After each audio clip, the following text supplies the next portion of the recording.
Good morning, I'm Angelo Castro III. I'm Angela, and we are the Castros. We bring you the news. And the views that make you think. Sometimes we agree. Sometimes we don't. This is News and Views. And here are today's headlines.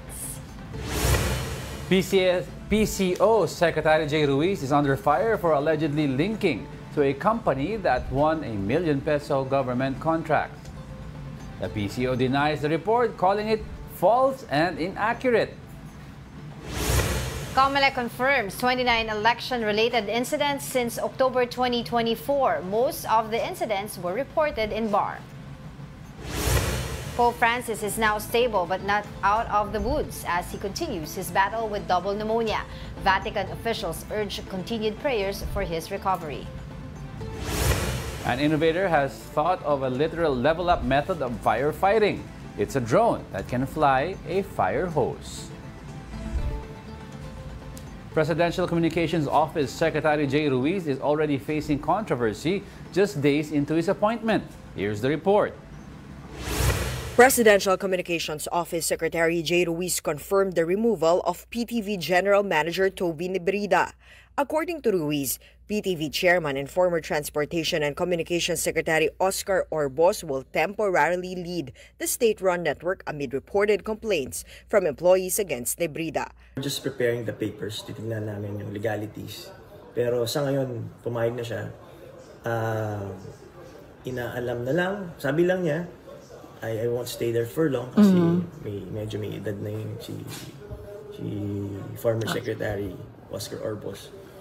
Sabi niya, he'd rather want to stay as chairman instead. Meanwhile, more reshuffling is expected following last week's deadline set by Executive Secretary Lucas Bersamin for presidential appointees to submit their courtesy resignations. During a chance interview with the Malacanang Press Corps, Ruiz appeared to take a swipe at those he claimed were spreading intrigue, which he said was the reason behind the reorganization. Walang personalan. Kinakailangan natin gawin dahil kailangan niya ng pagbabago na hindi dapat kasi nangyayari kasi unang-una maraming leakages, maraming intriga. Dapat confidential lahat ng orders, lahat ng papeles dito, we treat it as confidential. A Politico report alleged that Nebrida had threatened to expose active government contracts of a media company supposedly owned by Ruiz and former PTV General Manager Ana Puod. Nebrida has denied this claim. However, in a separate Politico article, a significant portion of the more than ₱200 million deal for the production and airing of the Philippine Charity Sweepstakes Office Lotto on Intercontinental Broadcasting Corporation or IBC13, a media organization under the PCO, was highlighted. There was also an almost ₱28 million deal for the creation and placement of digital promo videos. The PCO labeled the Politico article as false, inaccurate, and misleading. The PCO also said that Ruiz does not own any shares in Digital 8 and was merely an authorized representative since he previously served as its head of sales and marketing. Ruiz had already stepped down from his position and was immediately replaced through a board resolution more than a month before his appointment to Malacanang. Hence, there was no conflict of interest, according to the PCO. Even IBC13 pushed back against the issue. However, Palace press officer and Undersecretary Claire Castro received different information, stating that Ruiz is already set to divest from the media company. Pagkakaalam ko ay in the process na po kasi piniprepare niya po yung kanyang mga papers regarding that. So wala naman po tayo nakikitang mali doon dahil kailangan din naman po niyang kumita. So ngayon po na kami po ay na-appoint, kailangan po talaga mag-divest kung ang interest po ay may conflict. So kailangan po talaga mag-divest. Meanwhile, Senate President Cheese Escudero said the issue involving Ruiz might be tackled once he faces the Commission on Appointments. For News 5, Ria Fernandez, We Are One News. Yun, so Pumutok yan kahapon eh. Sa media, 8, yung yung isang Digital 8. Digital 8, siya, he was an employee. Daw. He was employee, head of sales and marketing. But he founded it. Sabi, he's one of the founders. Pero wala daw siyang shares or ano. Pero alam, but he said I know, he is divesting I'm saying based sa report, wala daw siyang shares, nor is he an incorporator of the company. Kung wala siyang share, bakit siya nagda-divest? That's why nga I'm trying to bring that point here. Hindi mo pinapatapos Bring out ko nga yung, I was going to present two sides. Sinasabi ng sa statement that he was not an incorporator nor had any shares in the company. But then again, yung statement naman when he assumed his position as the secretary, start to divest shares. So ano ba talaga yung, how many companies are we talking about? May nagsasabi that he found the company, pero alam naman natin, di ba sa SEC, it's so easy to put a company na wag mo ilalagay sarili mo sa incorporators. You could technically have somebody else on your behalf, tas may side agreement. Pero syempre, at the end of the day, sila nakakaalam niyan. We're not privy to any documents, or inside information. Pero kung pagbabasihan naman yung batas natin, nakalagay naman dito, meron siyang 60 days upon appointment para mag-divest kung talagang siya ay so technically, wala pa siyang ginagawa. But he already resigned daw from that company January 17 since he learned about the appointment. So, parang yun yung according sa kanilang side. Of course, this news was released yesterday by a lot of people at saying isa daw to doon sa mga attack na gagawin nung dating general manager ng PTV4. Yes, si Nebrida. Kasi, Nebrida. Yun ang sinasabi nila. Dininay ni Nebrida. And then now the appointment of si Oscar Orbos. Si Orbos kasi was previously chairperson and still is part of the board of PTV4, but he was brought in as GM daw to fix some issues daw, sabi ni Secretary Ruiz, sa loob ng PTV because may mga hinaing o may mga sama ng loob daw, madaming employees. So parang he's there to parang damage control or to smooth everything out, to settle things with them, and then parang magkakaroon ng another appointment kasi ayaw ni si former Secretary Orbos and General Manager Orbos magtagal. He's too old for that and he wants to resume his position as a chairperson ng PTV4. So, hence yun yung mga nangyari ngayon. Ang dami nangyayari sa mga recent appointment ni Pangulong Bongbong Marcos. And yun nga, sinasabi, di ba the last time nagkaroon din ng issue, not so much naman yung pag-appoint niya kay DA Secretary. Yes, because he was part of a big company before. Pero sabi nga naman niya, umalis na daw siya doon. Di ba? So, yun, dapat talaga malinaw. Tingnan natin yung timeline ng pag-alis, yung pag-divest, o yung timeline nung pag-appoint dito sa mga officials na to. Dahil hindi po pwedeng magkakaroon na sila ay nakadikit pa rin sa isang private company while working in the government because that's conflict of interest. Sabi nga nila, they want to take a look at yung ruling on how you divest. Kasi baka yung personal shares mo, nang divest ka.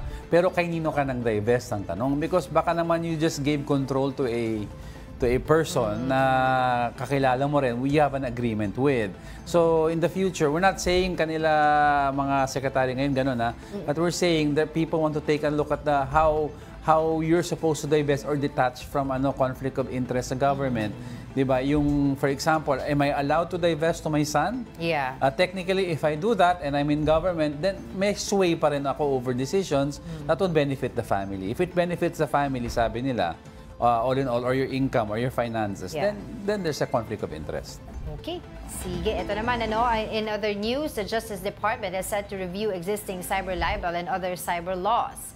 Secretary Boying Remulla said this aims to bolster efforts against the spread of misinformation online.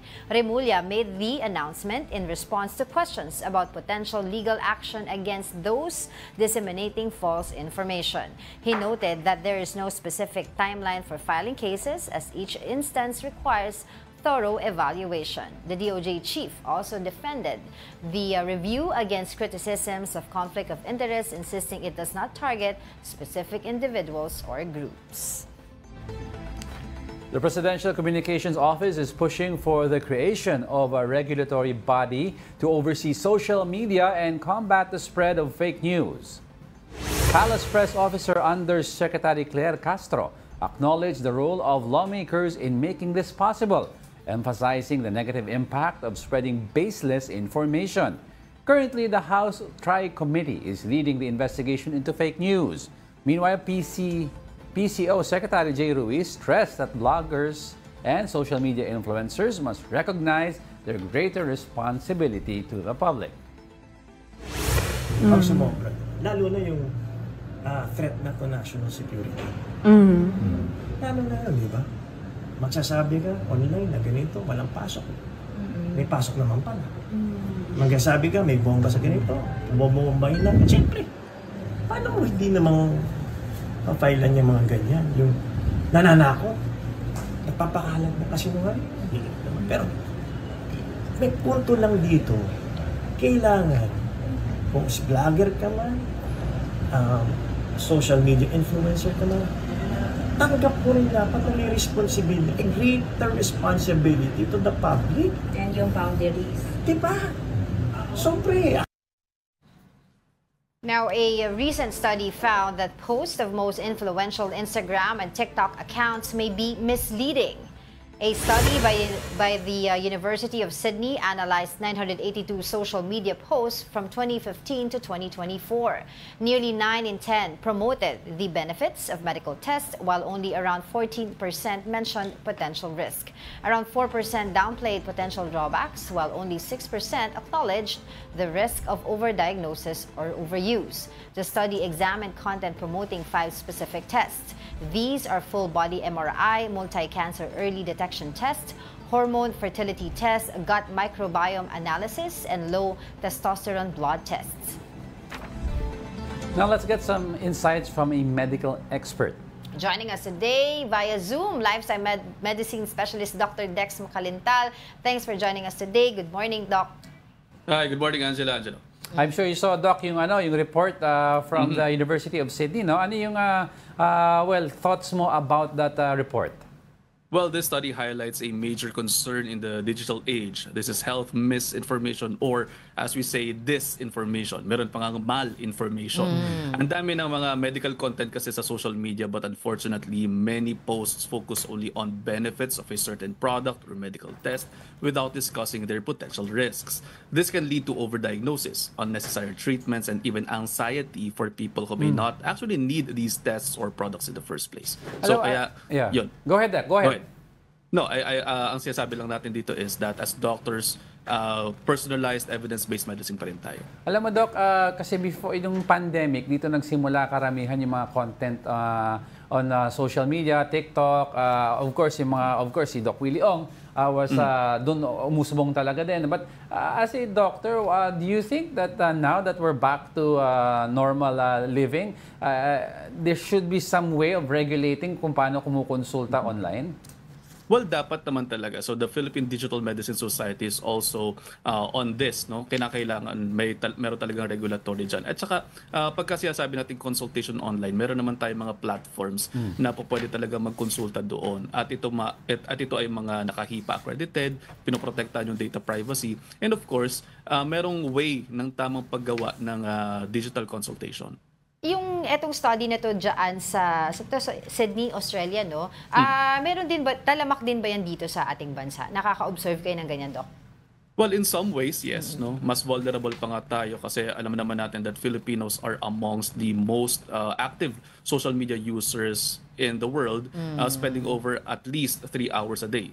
That's at least 3 hours a day online. Ang problema, marami mga health posts dito sa atin na for promotion lang, especially fad diets, unregulated supplements, and yun nga, minsan may mga miracle treatment na sa kasamaang palad, ginagamit din minsan yung mga mukha natin, ginagamit yung mukha ng ibang tao, sinasabi na okay lamang yon or yun na yung miracle treatment ninyo. So, hindi rin maganda, at dito sa Pilipinas, mas marami pa nga yata ang mas vulnerable at mas naapekto ang mga Pilipino. When do we draw the line, Doc Dex, between a simple, innocent promotion na hindi naman hard selling, between actually convincing somebody to buy a product na hindi naman niya kailangan, that can be very dangerous? Kasi may mga, for example, doctor ka, you're just talking about the benefits of a vitamin na alam mo, ganun ang benefits, versus talagang nagbibigay ka na ng, anti-cancer ito. Where do you draw the line? Well, dyan papasok yung personalized medicine yan natin. Ang sinasabi dito, kinakailangan, nagkakaroon talaga dapat dyan ng information, and not only information on the product but also doon sa benefits and sa risk. So dyan papasok na hindi po pwede na sasabihin natin na this is cure all. Dyan papasok yung mga disclaimer, kinakailangan hindi ito para sa lahat. Kinakailangan magsabi tayo na hindi para sa lahat itong produkto na to o kung ano pa man, kinakailangan talaga ng konsulta dyan. Oo. Kasi wala naman talagang miracle pill. True. Kasi kung merong miracle pill at miracle treatment or miracle diagnosis, lahat na ng tao ginawa yan.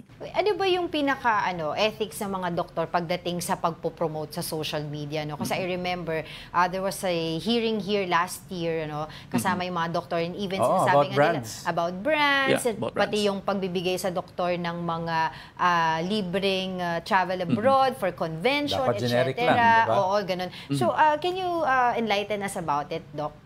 Sa aking pagkakaalam at sa aking experience sa social media, hindi kami po pwedeng magbanggit ng kahit na anong brand. Okay. Kasi this is potentially financial conflict of interest. So dito, ang maaari lamang natin gawin ay magsabi ng generics kasi meron din tayong Generics Act. At yung kung ano lamang yung laman, say for example, ng produkto, pwede mong i-review. Pero hindi pa pwede na makikita ka nakasakasama ng produkto. Halimbawa, ganito, hinawakan ko itong remote na to, hindi ito po pwede. Ganyan.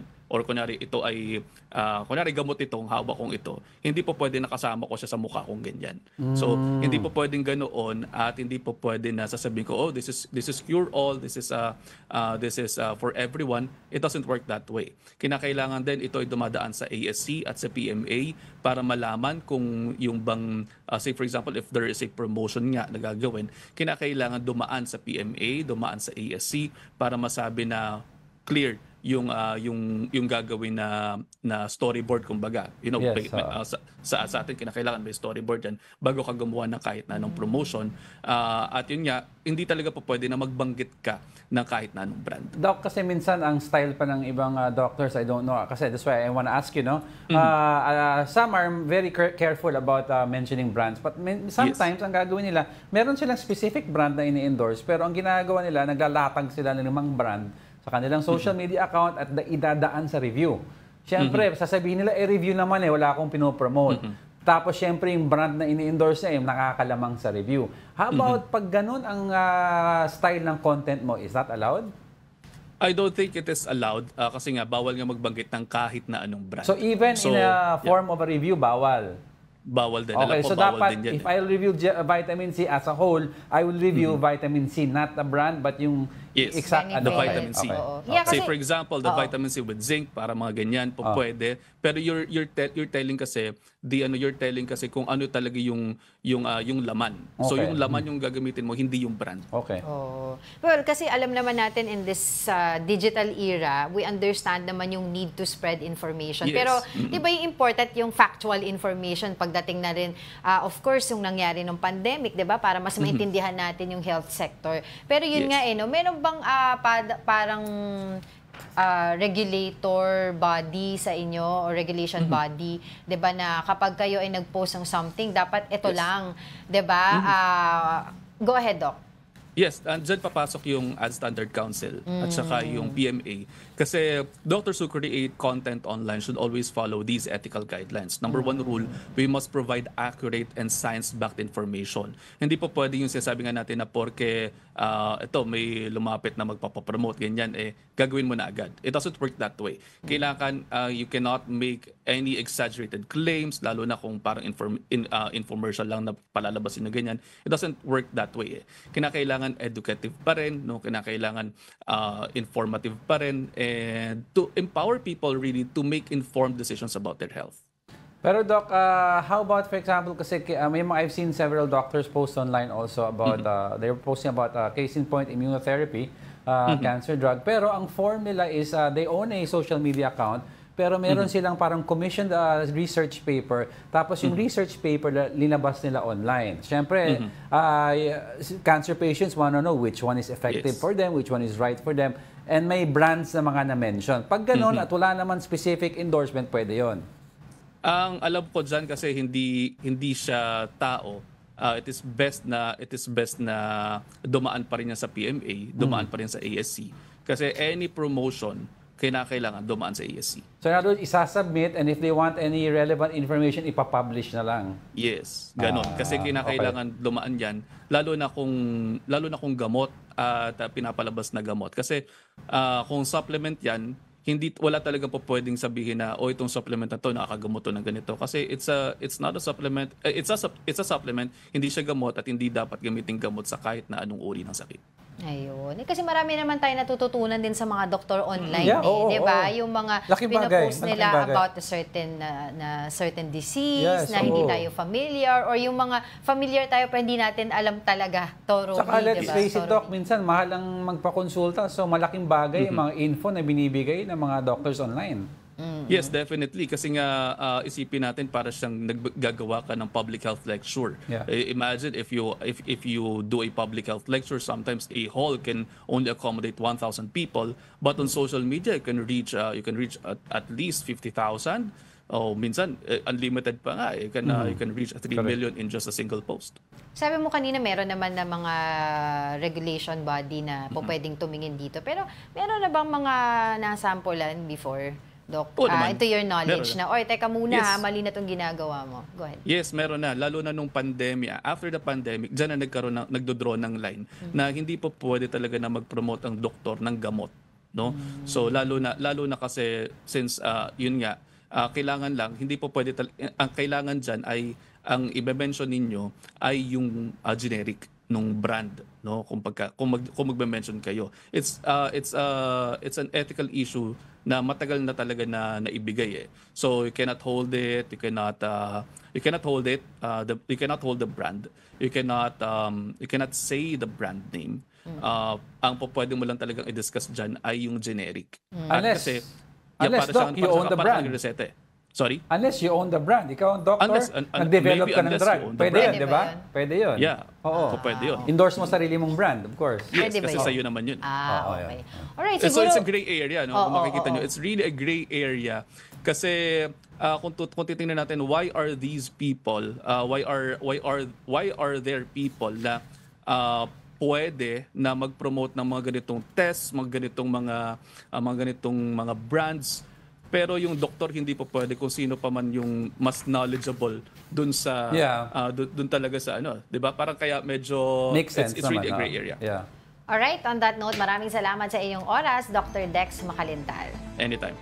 Ayun. It's importante talaga, alam mo, dyan nagpo-fall yung yung fact-checking. Yes. 'Di ba? Always na, minsan kasi may mga ibang mga social media post talaga na wala na, hindi talaga yun yung, ang goal nila is to mislead. Sabi nga nila, just before we go quickly, to make sure, kunyari, you're looking about a supplement na dinidiscuss ng isang doktor, before you try and believe that, kung ano yung pinag-uusapan niya, go to another doctor online daw, tignan mo kung pareho ang sinasabi.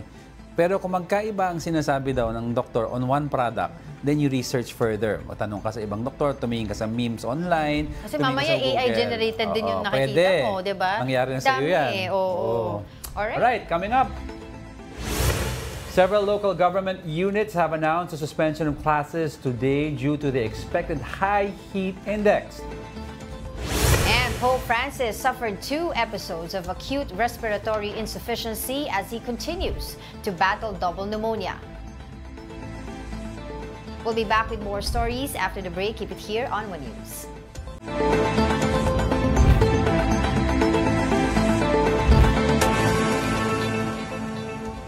Good morning. You're still watching News and Views here on One News.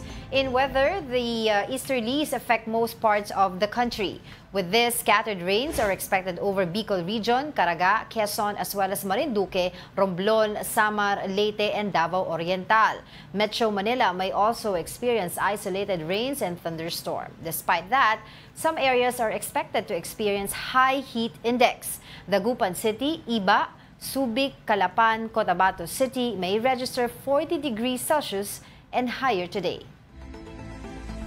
Now, to talk more about class suspensions due to the high heat index, we have TDC NCR Teachers Union Vice President and Spokesperson Jim Lester Beleno. Good morning. Good morning. Thank you for joining us. Hello, sir and ma'am. Good morning po sa inyong lahat. Ngayon, the TDC has called for a region-wide class suspension whenever Pag-asa po declares a certain dangerous heat warnings. Now, could you tell me more about this? Are you talking about automatic suspensions na ito? To make it clear, sir and ma'am, we cannot afford to lose classes because we all know that we do not have already buffer days for this school year. Kasi po isang buwan na lang tayo para matapos itong school year. So maliwanag lang po na dapat maging handa sa mga alternative modalities. Kasi ginagawa naman, natuto naman na po tayo ng pandemic na kung masuspend man yung face-to-face, dapat may nakahandang other alternatives because we do not want to compromise naman po yung kalusugan ng mga bata, ganun na rin yung mga kaguruan po Yun, natin. so para klaro, ang sinasabi lang dito is pag nagkaroon ng danger heat index, ang face-to-face classes ang masususpend pero itutuloy ito as synchronous or online. Yes po sir, actually here in Manila, kung saan tayo nagtuturo ngayon, naka-suspend yung face-to-face po natin. Yes. Pero patuloy po yung modular learning, ibang school, private schools, meron naman silang synchronous or the online virtual learning po. So ang apela lang po natin, kung maaari magkaroon ng region-wide, katulad ng sinabi ninyo, magkasundo yung Metro Manila Council at yung counterpart dito sa DepEd NCR para magkaroon po ng standard scheme. Kasi maliwanag po sa Baguio, may batayan tayo sa mga wind signals. Dito meron naman po tayong mga heat index at meron mga critical danger level. Dapat magkaroon din po ng definite kung ano yung gagawin natin pag pumalo ang ganitong mga yung temperatura natin po. Doon po sa nangyayari ngayon currently na may ibang mga nagsususpend ng classes or nag-revert to online classes, pero yung mga teachers nasa on-site pa rin. Do you agree on that? Dapat hindi po kasi lahat naman tayo nakakaranas nito. Dito sa Metro Manila po automatic kung walang klase, the teacher should not be compelled or obliged to go to school on-site. Kasi And they can conduct their do online classes there. Yes po, they can do their preparations naman at home. Kasi sabi nga ng mga eksperto natin, as much as possible, dapat manatiling indoors. Kung sa classroom naman po, particularly sa public schools, hindi naman po lahat ng classroom ay equipped, well ventilated, maganda yung airflow, kaya mahirap po talaga napapasukin pa itong mga bata, lalong-lalo na yung mga teachers din natin po. Alam mo, for the longest time, bata pa ako, 80s pa, ganito na yung nagiging issue. Pag nagkakagulo, pag may bagyo, hindi mo alam sino mang sususpend ng LGU, di ba? Magsususpend ang isang city, yung kabilang city hindi. Pero taga QC ka kunyari, pero yung San Juan di nag-suspend. So ano yung susundan mo? Ngayon, nagkaroon ng extreme temperatures, nagkakagulo na naman tayo. So what do you think na kailangan magawa para synchronized lahat? Kasi what happens, teacher, for example, mag-suspend sa QC dahil bumabaha, taga QC ka, pero yung school mo nasa San Juan. So required ka pumasok.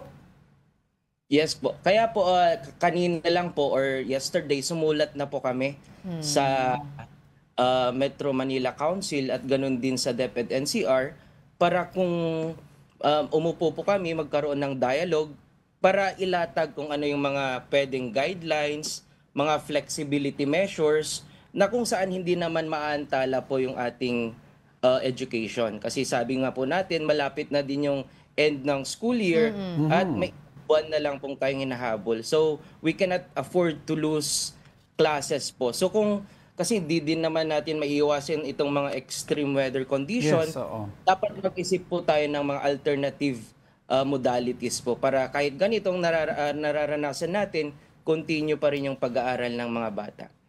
Ang Teachers Dignity Coalition po ba, sir, ano po yung stand nila pagdating dun po sa usapin na ibalik ba yung opening ng classes natin by June para April and May walang pasok yung mga estudyante or the other way around? Saan po ba ang stand ng Teachers Dignity Coalition doon?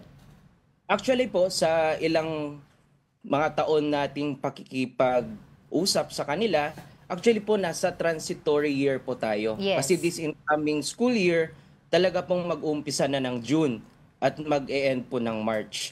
So, habang hindi po tayo nandun pa sa original na school calendar, talagang dapat po mag-upscale, mag-upgrade tayo ng mga learning modalities, mga alternatibo para hindi talaga maantala yung mga pag-aaral ng bata po. Pero of course, Wait lang, hold on. sorry. I just want a follow-up question. Ano po itong mga alternatibong modality, no? Kasi I know you will say yung mga online classes, pero a lot of students and teachers na nakakausap po natin, base po sa mga reports natin, talagang for them, ang online class ay talagang last resort na yan eh.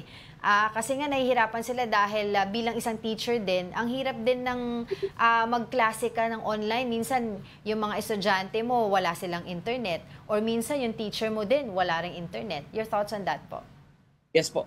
Actually, ma'am, yun yung problem, particularly in public schools. Yung mga private schools, okay naman na kasi handa na sila. May mga learning management system sila or tinatawag na LMS. Yeah. So, sa public school po, medyo mahirap pag online kasi considering the status of the student, maybe yung mga ibang teachers din. Kaya yung ginagawa po namin ngayon, modular, distance learn. Kaya nga mahalaga po yung 5-day, 3-day heat index kasi na-forecast na-anticipate na ng mga teacher kung ano yung mga necessary preparations na gagawin nila. So kung sakaling mag-modular, makapag-prepare na ng mga modules, maibigay na sa mga bata, at pagpasukan, ipapasa naman po ng mga bata at i-assess na lang yung mga ginawa po. Ganun naman po, pag nakat yung face-to-face classes, responsibilidad naman ng mga teacher na magkaroon ng make-up classes, remedial classes po. Pag sa mga bagyo kasi tsaka ulan, it's hard to go around that because you really have to stay home. Pero dumagdag pa tong heat index tsaka yung yung suspension with that. Talagang regardless of season parang nawawalan talaga ang mga students ng mga days of learning. So, do you think at least man lang should we improve then infrastructure to accommodate kung nagkaroon ng heat index na napakagrabe, capable naman via ventilation or air conditioning system para hindi at least during hot season, dry season, hindi mawalan ng mga students ng learning days? Yes po, yun din po yung mga hiling natin at wish natin, hope natin sa public schools na alam naman natin po, mahal yung air condition system, pero kailangan na ngayon, lalong-lalo na sa pagbagong-bagong klima, well-ventilated classroom, ayun po yung kailangan mga infrastruktura.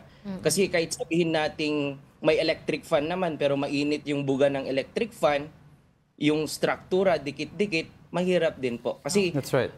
Quality education, bahagi po yan ng infrastructure, yung location ng mga classroom. Alright, on that note, maraming salamat po sa inyong oras sa TDC NCR Teachers Union Vice President and Spokesperson Jim Lester Beleno. Maraming salamat po. Thank you po.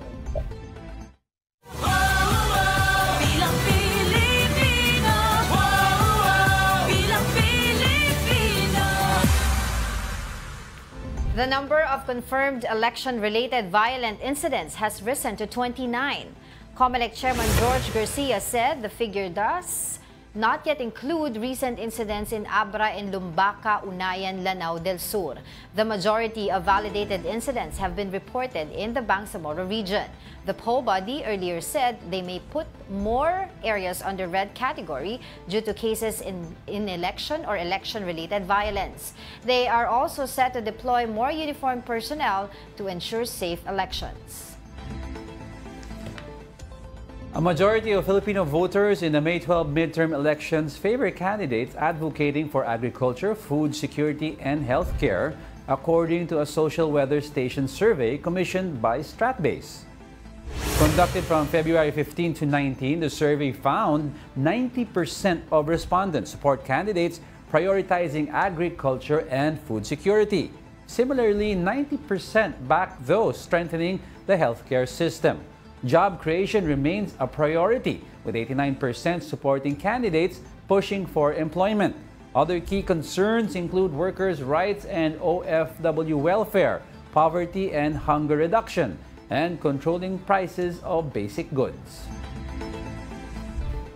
Yan, very basic. Totoo yan. Oo. Makikita mo dati kasi ang nagiging premise ng isang choice for a candidate nung mga 90s was ano stand mo politically? Ngayon nakikita mo na nakakaranas ng citizenry ng hirap sa buhay, Yeah. gutom sa tiyan, Because ano ba yung job everyday security. na... Ngayon, kita mo, little by little, we're becoming issues-based. Which is Exactly. which is good. Oo, kasi 'di ba nakikita natin sa mga news natin dito lagi, 'di ba? Ano ba yung laging pinag-uusapan natin? Ang taas ng presyo, 'di ba? Inflation, taas ng kilo ng bigas, taas ng presyo ng krudo, ng petrolyo, 'di ba? Yes, Tapos oo. mababa ang sahod. Oo. And I wouldn't be surprised talaga kung ganito yung mangyayari ng mga survey na Yes, results. oo, Dahil correct, talaga correct. yan yung mga malapit sa tiyan, sa sikmura ng mga kababayan natin. Job ngayon. security, di ba? Siyempre, madami mga padre and madre de pamilya kinakabahan. Pag nawalan ako ng trabaho, anong next job ko? Will I be able to get a job again? Yes. Paano finances ko? Oo, di ba? So, yan talaga yung importante ngayon. Kaya yung mga kandidato ngayon, pag tinatanong mo sila,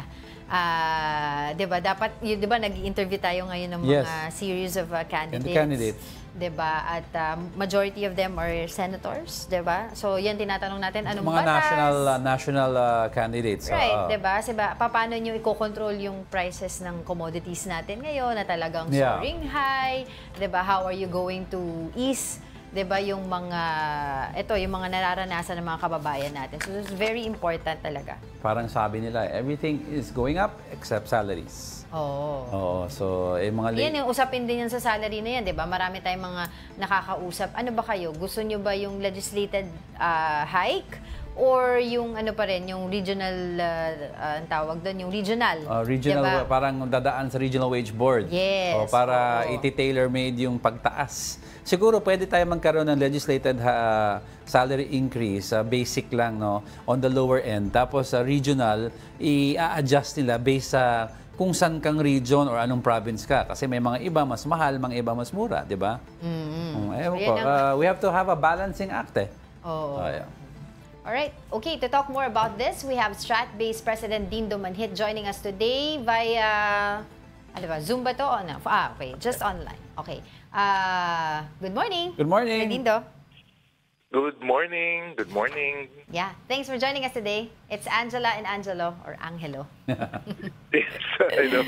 Actually, good morning. Okay, so I'm assuming you heard about the recent survey that we mentioned po earlier. Ano po yung sa tingin niyo po, what do these priorities reveal about the current state of governance and of course yung public needs na mas mahalaga po sa kanilang usapin ng agrikultura, 'di ba? Food security, jobs, etc. Yes, this in Strat-based, we do this regular tracking of issues important, no, sa mamamayan, and in this case, specifically to voters. It really reflects what are their concerns, pang-araw-araw nilang kabuhayan, and it reflects also that really the prices of food, basic commodities, especially rice, has really affected the lives of our people. So they speak of food security. Yes. No? And critical to that is not really they want na itanim natin. Sa kanila is access, kaya it's food security. No? Access at a more affordable price. No? And I tie it up also to the reality na ang isa rin lang hinihingi ay yung sana may mas maganda silang mga trabaho at magandang kita. So they're not asking for higher wages but the opportunity to work and find an income that can really support the needs of their family. Yeah, based sa survey nyo, no, makikita natin a lot has to do with income, a lot has to do with access to food, job security. But what social classes do you see this na mas mataas yung ganitong mga needs? When you look at national surveys to truly be reflective of the Filipino nation, majority of our people are what we call people in social class D.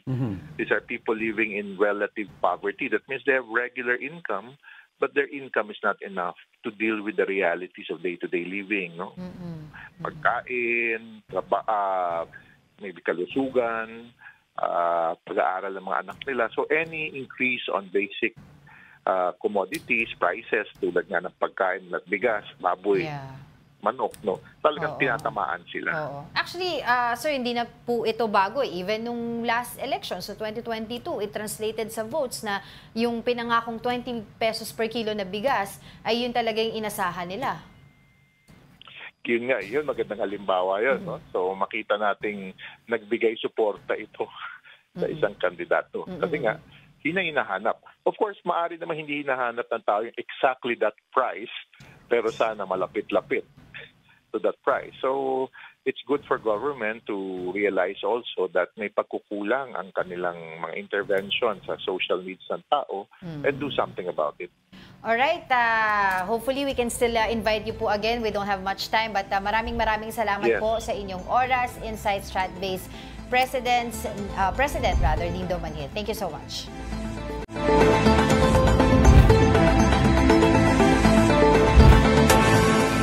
Ngayon, kung gagawa pa ako ng complaint, siguro kagabi, dahil siguro emotional pa ako kagabi. Tsaka siyempre, nung nakatanggap ako ng tawag sa pamilya, medyo, alam mo yun, medyo pumunta rin yung dugo sa ulo ko eh. At least nung naitulog ko na, mas maganda yung ganitong direksyon. Ibalik natin po sa tamang direksyon. Sir, how about public apology? Will you demand for that or at least take down po yung... Nasa sa kanila na po yan. Or maybe at least ayusin yung storya. Now with my side, di ba? Na at least pasagutin naman nila ako. I think karapatan naman eh ng bawat isa yung ganyan. Fair, balance. Ivan, you? Tech. Asigdale. Sorry. So what's next? Ganun. Sige, partner. Thank you, sir. Okay. Tek, baka isang pahabol Sige, lang. partner. Oh. You vehemently deny ownership sa Digital 8. So who owns Digital 8 for the record? For the record, it's owned...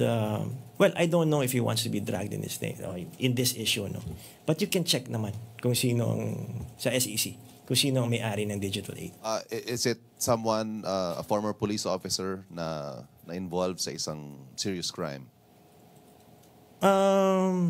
Again, check na lang po kung sino po yung may-ari ng SEC. One final point, lahat ho ba ito na i-declare nyo sa Pangulo? And moving forward, do you intend to perhaps to preempt further attacks on your reputation and your credibility, perhaps divest in all your other business interests para hindi na ho maulit ito?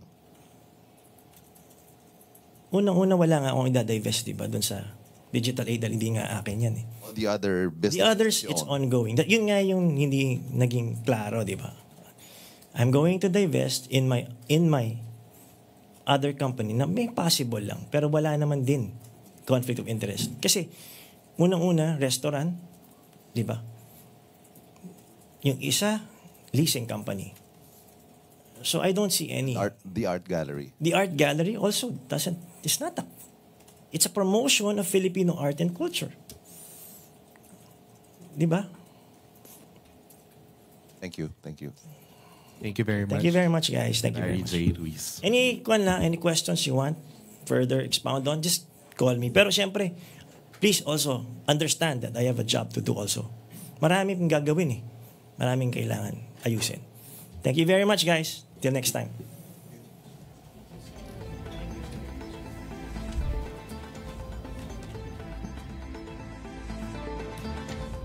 Yeah, welcome back. You're still watching us, News and Views on the One News. And as we said kanina, yung Digital 8 hindi talaga kay Secretary Ruiz. For those who ano just lang daw siya, employee.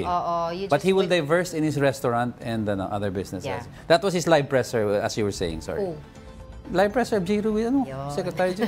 Ano po ako pati? All right.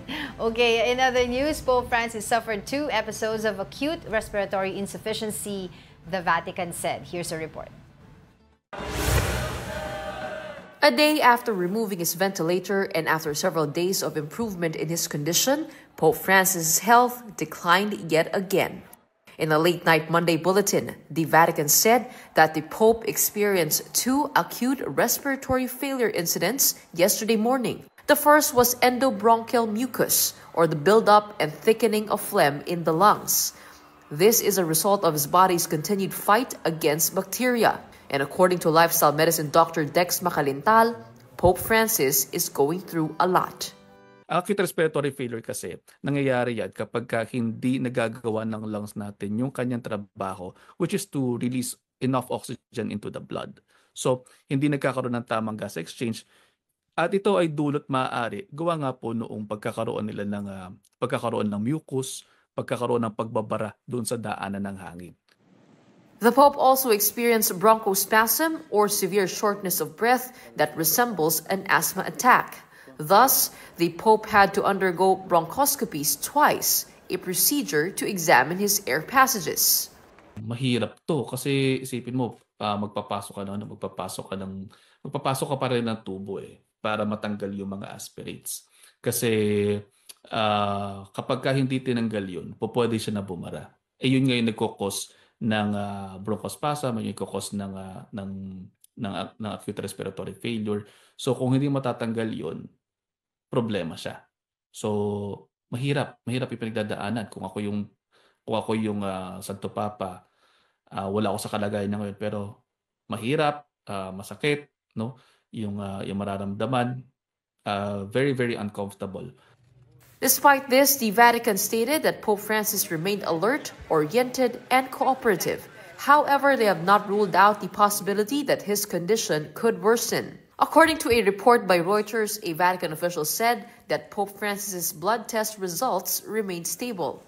From Feb 14 to today, nakakita tayo ng hopes na magkaroon ng improvement, pero nakakita din tayo ng hopes na medyo nagkakaroon tayo ng setback. So, ako bilang doktor, I will still remain very, very vigilant sa nangyayari sa Santo Papa. At walang room para maging relax masyado o maging chill, kumbaga. Toxic case pa rin po ito, kaya kinakailangan bantayang maigi ang Santo Papa.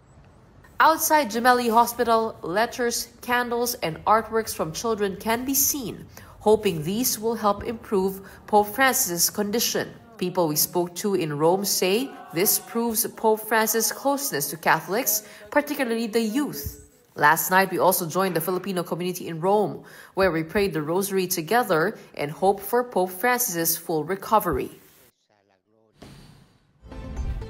Philippine Ambassador to the U.S., Jose Manuel Romualdez, is confident that two countries' military ties would remain strong. Romualdez said he believes that Washington's backing in the disputed waterway and military assistance would continue. Recall that the Trump administration has decided to unfreeze its military aid to the Philippines. On the Ukraine-Russia war, the envoy said the hope was for a just and long-lasting peace.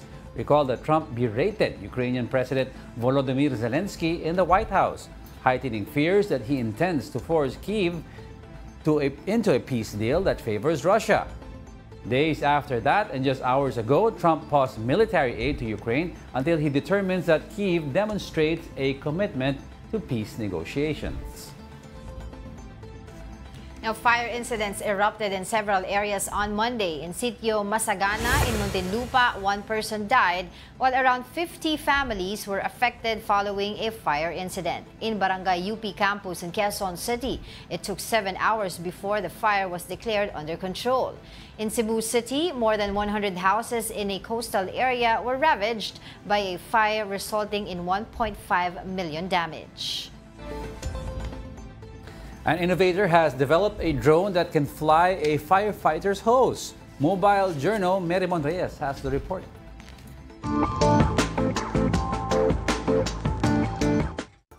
Ngayong Fire Prevention Month, bukod sa pag-iwas sa sunog, ay pinaghahandaan din ang fire response drills. Pero may isang imbensyon pa tayong natuklasan na sinasabing makatutulong sa pag-apula ng apoy. Kasabay ng mainit na panahon, ang tumataas na posibilidad ng sunog. Ito ang dahilan. Kaya naisipan ng innovator na si Ernest Mendiola na gamitin ang kanyang kaalaman sa mga heavy lift drones at technology para mabuo ang Bombero drone. Isa itong multipurpose drone na kayang bumuhat ng aabot ng 80 kilo cargos. Na ikakabit dito ang water hose ng fire trucks para maiangat at maibuga ang tubig sa mas mataas na vantage points. Isang assistance kasabay ng pagsagawa ng fire response ng mga bumbero na nasa field. What the drone is just doing is it's lifting the hose up. It flies like a regular drone. It holds its position using a GPS and it holds its altitude. So kahit na hindi ka pumasok, pwede mong tirahin yung apoy galing sa taas pababa. Mababawasan yung risk sa mga firefighters natin na kailangan sumiksik sa loob ng mga delikadong lugar. Cost-effective daw ito dahil hindi na kailangan padaanin pa sa loob ng mga bahay o kalye ang hose. Ang kailangan lang din investan ay ang baterya nito na nasa 15 minutes ang battery life kada flight. Kaya nitong lumipad up to 200 feet pataas at walang problema ang water pressure dahil heavy-duty ang material at programming nito. Kahit pa ang pagbitbit sa halos 100-meter na hose at kilo-kilong rescue o aid supplies, yakang-yaka. Ongoing na rin ang development at demo testing nila ng bombero drone kasama ang Bureau of Fire Protection at iba pang mga ahensya. Inaaral na rin nila sa ngayon ang customization options ng bombero drone at ang posibilidad na gamitin ito para makapag-rescue ng tao. Tulad ng nilikha ni Ernest na hoverboard na kayang magbuhat ng tao. Hindi naman daw kasi biro ang sakripisyo ng firefighters. Kaya sana raw ay mapalawig pa nila ang industriya ng disaster response innovations. Hopefully nga na in our way makatulong kami na to keep them safe, mapagaan din yung trabaho nila. Yun naman ang goal namin.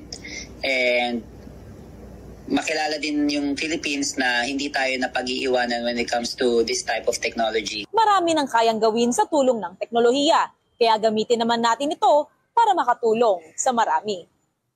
Mobile journalist Marymon Reyes po, hatid ang mukha ng balita. Galing ng Pinay. Ganda yan, maganda Kasi yan. may mga areas na nasusunog, yung mga eskinita, yung mahirap akyatan or Di too ma-access. dangerous for the firefighter Yes. themselves, okay yung gamitin. Sana may funding tayo for more inventions like this para that can help society. At saka hindi i-buy out ng malalaking korporasyon para i-claim nila as theirs. Maganda yan, maganda yan. Alright, well, before we leave you today, I'd like to share with you a quote that hopefully will make your day a little better. Now, our prime purpose in this life is to help others. And if you can't help them, at least don't hurt them. A quote from the Dalai Lama. And that wraps up today's episode of News and Views. Join us again tomorrow. I'm Angela Lagunsad Castro. And I'm Angelo Castro III. We are One News. All sides, all the time.